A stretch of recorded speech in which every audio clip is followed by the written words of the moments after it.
The bench is going to require 9 slats, which are going to be made out of these 2x4 standing on edge. Each 2x4 slat will need to be 44 inches long. So before I cut them to size, I'm going to first cut off the edges. After the edge has been cut off, I'm going to measure back 44 inches and use my framing square to true up that line, and we're ready to cut.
My orbital sander, I'm going to sand up the edges that I just cut.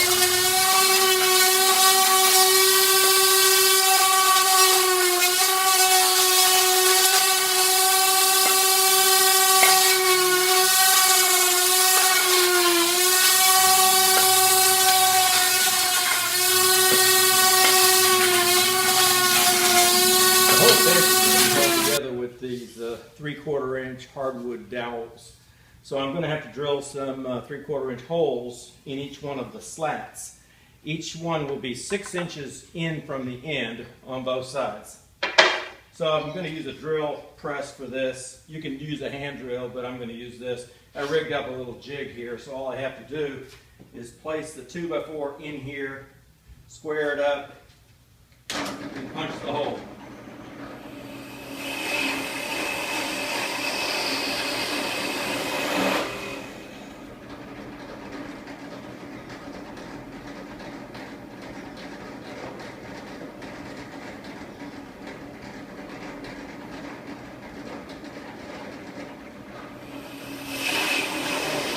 Are drilled through each of the boards.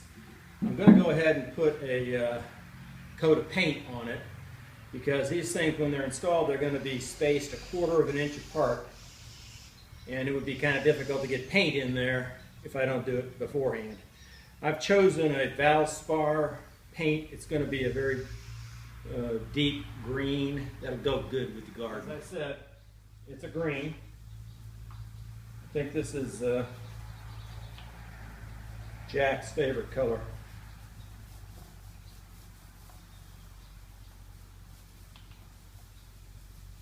I'll do all the tops and I'll turn them over and do this paint side. is dry to the touch in approximately 1 hour. So I'll be able to come back out and lay them down and get the other side. So as you can see, the slats are now completely green and ready to be connected.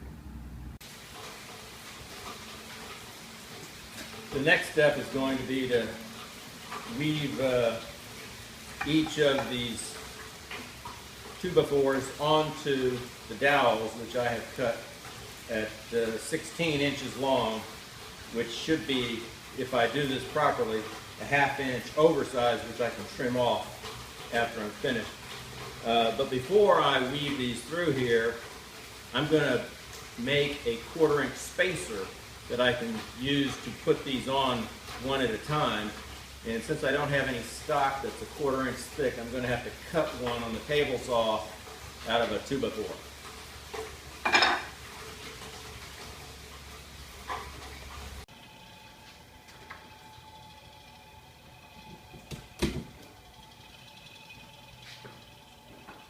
Okay, I measured with my gauge a 1/4 inch off the inside of the wood fence on my table saw to the inside of the blade.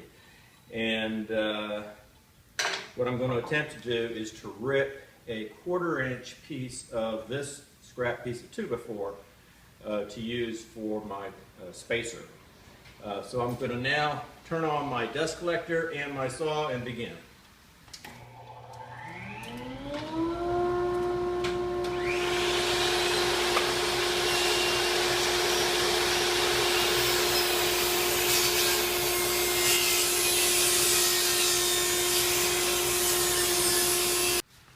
Just to confirm that we got our 1/4 inch, I'm going to use my calipers to measure, and I'll show you how we got this. It shows to be a hair over a 1/4 inch. Do not attempt to put all of the slats on the dowels at first. Do them one at a time, and feed them on individually, or you'll never get the spacing correct. What I've decided to do is to nail the slat into the dowel, so each one will be secured.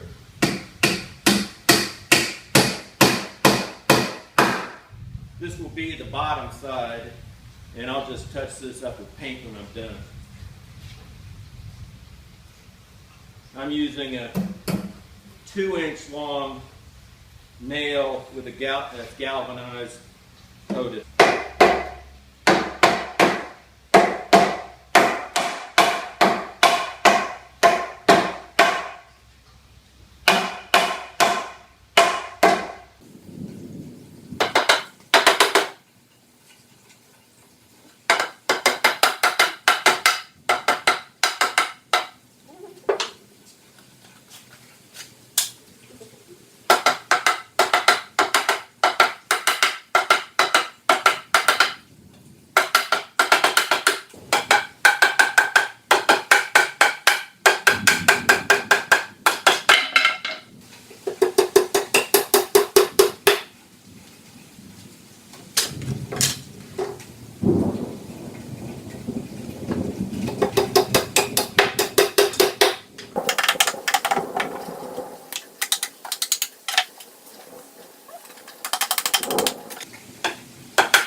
Then I'll just touch it up with some paint.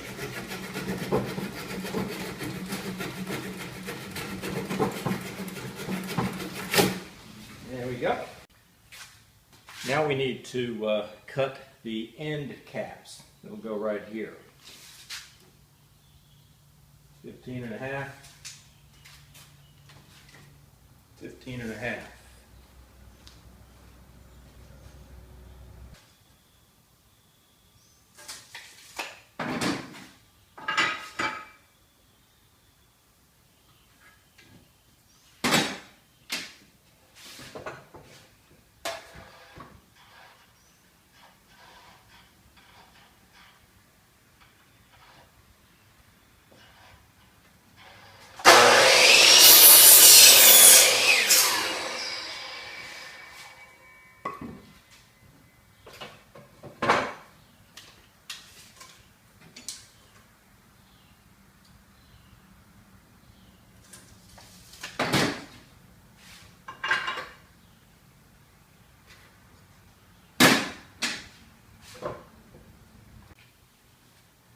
Before attaching these end caps, I'm going to go ahead and paint the inside of them just to give them a little added weather protection.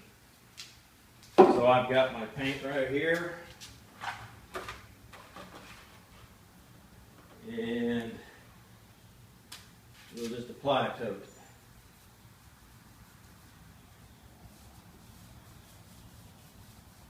We'll do that to the other one as well.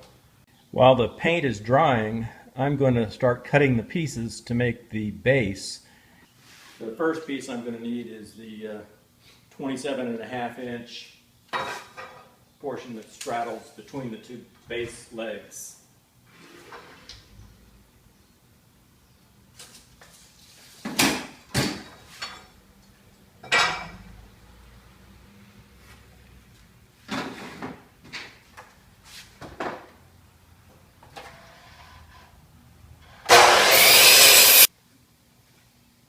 Next, I'm going to cut the 4 kind of H blocks that are going to actually hold the vertical legs. To do that, I've set up a little stop on my saw that I can just slide the piece in here, and I'll have the required 15.5 inches.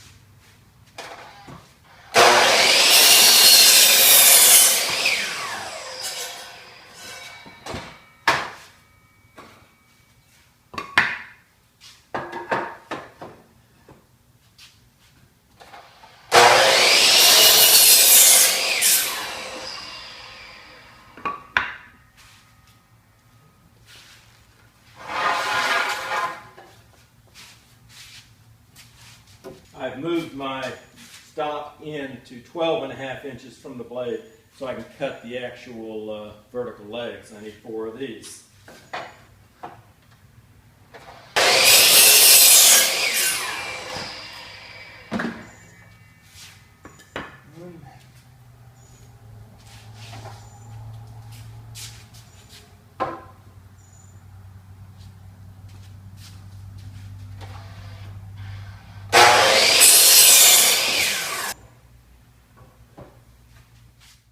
Basically, I've just dry fitted these pieces together. This is what they look like upside down. I'm drilling some pilot holes in the end pieces to make installing them a little easier. And I'm going ahead and I'm going to put a screw into each one of these slats to get an additional support.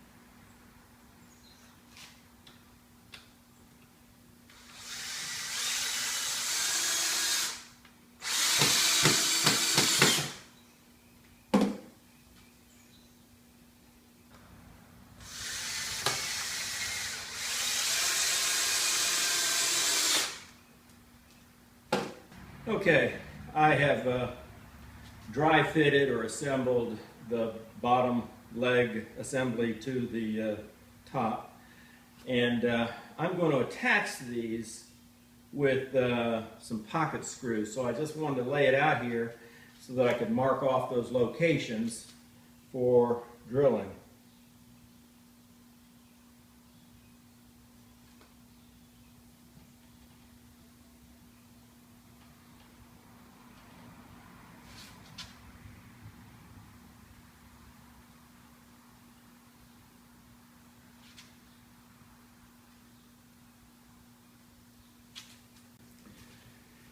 This is my pocket hole jig. What you do is use a clamp located over the spot where you want to drill a pocket hole, clamp it to the piece, and then you drill right through the hole, and it gives you a nice little opening like this where you can put a screw straight into it. Makes for a very strong joint. Now that all the pocket holes are drilled, and that's plenty. I'm going to go ahead and disassemble these pieces and put a coat of paint on them before reassembling them. Okay, as you can see, everything is now green, so I have to wait about an hour for this stuff to dry up enough that I can begin assembly. And once I do have it all assembled, I'll be able to lightly sand the top of it and put another coat of paint on it and touch up some bare spots. But we're almost there. Now for assembly, I'm going to start by installing the center piece first. And you can see the pocket holes are here. Then I'll install this piece with the pocket holes here and this piece. And then I'll put the legs in and put this other H block on, and I'll put 2 screws into it on each side, and that'll securely hold it.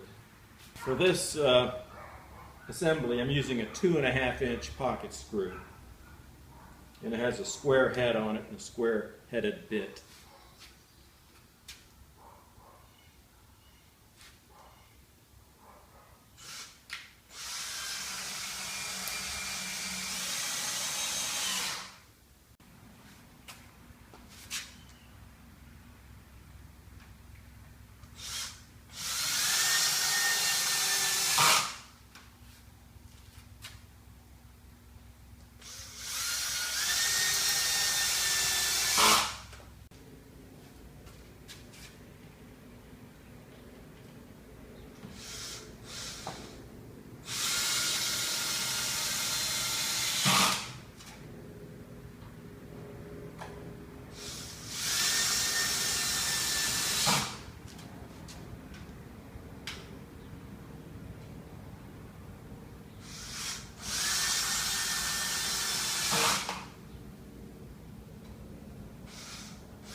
For the legs, I countersunk some holes here and pre-drilled, and I'll screw these into the first half of the H bracket, and then I'll put the other half of the H bracket on it as well.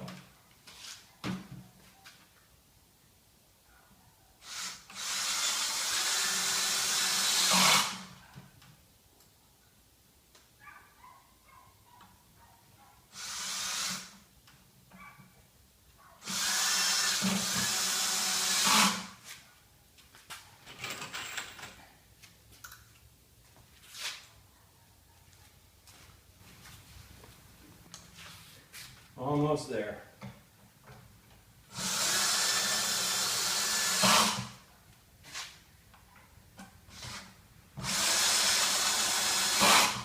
There you go. Now some touch.